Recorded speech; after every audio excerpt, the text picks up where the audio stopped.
Hola chicos, vamos a resolver el ejercicio número 13. Queremos determinar cuál de las proposiciones mostradas es verdadera con respecto al gráfico, con respecto a esta función de variable real, definida así. Para determinar la proposición correcta, vamos a trazar el gráfico de la función y lo haremos de la siguiente manera. Primero, es importante identificar el ángulo de desfase, el valor que está sumándose en este caso a 2x. Cuando ese ángulo sea más o menos pi medios o pi, nosotros vamos a dividir el eje x en 4 partes iguales. Eso hará que el proceso sea más sencillo. Cuando el ángulo de aquí sea pi cuartos o menos pi cuartos, dividimos en 8 partes. Cuando sea pi tercios o menos pi tercios, pi sextos o menos pi sextos, dividimos en 12 partes. En este caso nos conviene hacer una división en 12 partes. Si un ángulo no es ninguno de estos, debe ser múltiplo de alguno de ellos. Si un ángulo es pi medios o pi o múltiplo de alguno de esos dos, dividimos en 4 partes. Si es pi cuartos o múltiplo de pi cuartos, dividimos en 8 partes. Y si es pi tercios o pi sextos o cualquier múltiplo de ellos, dividimos en 12 partes. Entonces dividimos en 12 partes el eje x. Aquí hay 12 divisiones. En la última división va el periodo. Hacemos lo mismo a la izquierda y aquí se completa un periodo completo. En esas 12 partes debemos asegurarnos que se complete un periodo. Antes de hacer el gráfico, debido a que x tiene un coeficiente, debemos factorizar. El coeficiente de x debe quedar siempre como factor común. Dividimos 2x entre 2, el resultado es x. Dividimos pi tercios entre 2, el resultado es pi sextos. Podemos verificar que eso es correcto multiplicando 2 por x, 2x, y 2 por pi sextos, negativo, simplificando el 2 y el 6, es igual a menos pi tercios. Después de haber factorizado, vamos a tomar de esa regla de correspondencia la función con la cual iniciaremos el proceso de graficación. Esa función, cuando tratemos con funciones trigonométricas, se obtiene así. Tomamos el coeficiente de la función trigonométrica, que en este caso es 2, la función trigonométrica, que es coseno, la variable y el coeficiente de la variable x. Esta es la función con la cual vamos a iniciar el proceso de graficación. El valor que multiplica a la función trigonométrica coseno se llama amplitud. En este caso la amplitud es 2. El periodo de la función se obtiene así. Se divide 2pi entre, siempre 2pi entre el coeficiente de x en esta expresión. El coeficiente de x en este caso es 2. Por lo tanto, el periodo fundamental es pi. Habíamos quedado en que para graficar la función dividía el eje x en 12 partes iguales. En la última de esas 12 partes debo ubicar el periodo, es decir, pi. Como la amplitud es igual a 2, ese será el valor máximo de la función y su negativo el valor mínimo. Ahora bien, para hacer el gráfico debo recordar la función coseno. El gráfico de la función coseno es así. Empieza en el máximo y termina en el máximo. Y ese gráfico debo hacerlo encajar en las 12 partes. Es decir, este puntito de aquí debe coincidir con la amplitud. Y a la misma altura, el gráfico queda en la parte número 12.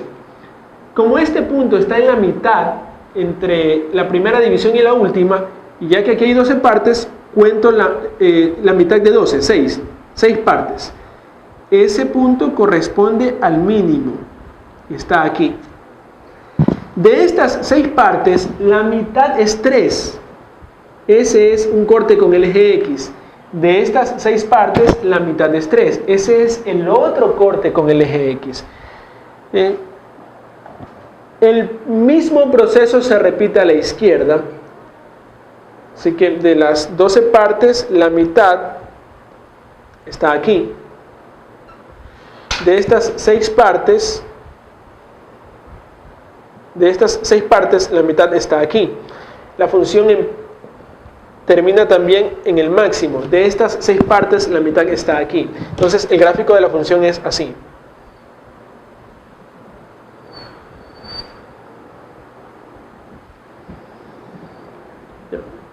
He graficado desde menos pi hasta pi porque es lo que indica el dominio de la función. La función está definida con un dominio que va de menos pi hasta pi. Bien. Debido al menos pi sextos, observe lo siguiente. A la variable independiente le afecta menos pi sextos. Es lo único que afecta a la variable independiente. Este 2 no lo voy a tomar en cuenta como parte del proceso de lo que afecta a la variable independiente porque ya lo tomé en cuenta cuando grafiqué la función base. A la variable y, es decir, a la función base, no le afecta absolutamente nada porque este 2 que está afectando el coseno ya fue tomado en cuenta para el cálculo de la amplitud. Es decir, a este gráfico lo único que hay que hacerle es desplazarlo pi sextos hacia la derecha debido al negativo. La división en 12 partes nos facilitará el proceso de desplazar el gráfico pi sextos hacia la derecha. Veamos por qué. Aquí hay 12 partes. Si quiero saber cuánto mide cada parte, cuál es la longitud de cada parte, simplemente divido todo para el número de partes. Divido esta longitud para el número de partes. Como esta longitud es igual a pi y hay 12 partes, significa que esto es pi doceavos. Esto sería 2 pi doceavos, es decir, pi sextos. Esto sería 3 pi doceavos, etc. Y así podría llenar todo el eje X. No me conviene hacerlo porque voy a invertir mucho tiempo, pero podría en todo caso, ¿verdad? Muy bien. Como el gráfico se debe desplazar pi sextos hacia la derecha y pi sextos, según vemos aquí, corresponde a 2 cuadritos, lo que voy a hacer es desplazar cada punto del gráfico exactamente 2 cuadritos hacia la derecha, así. Este punto iría aquí, este punto acá, este punto aquí, este acá, este punto aquí, este punto acá, este acá y este acá. Y el gráfico toma la misma forma.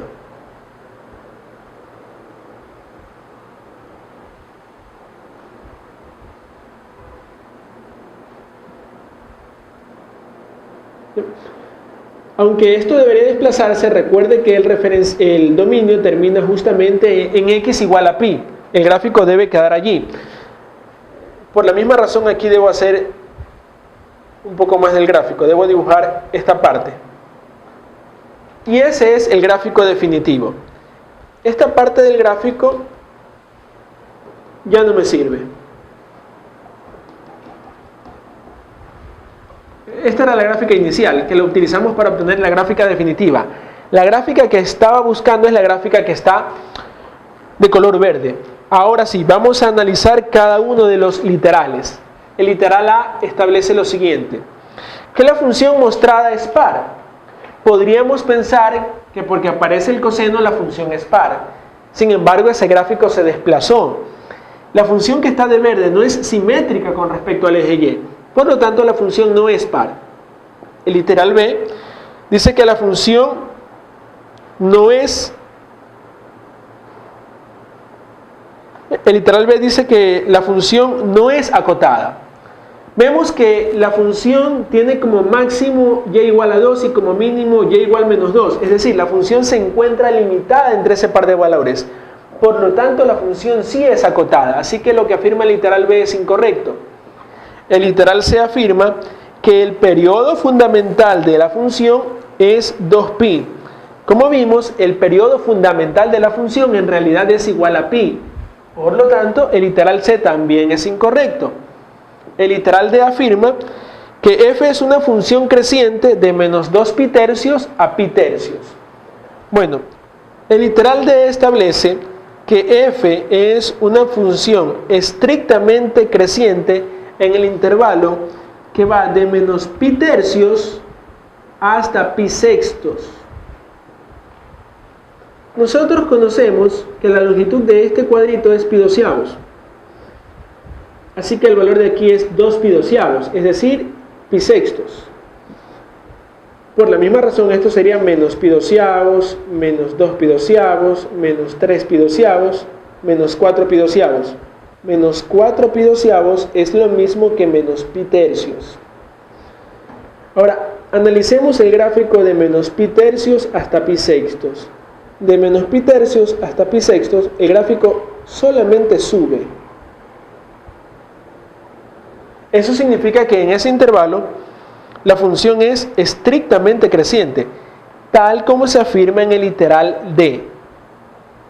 Esta proposición es verdadera.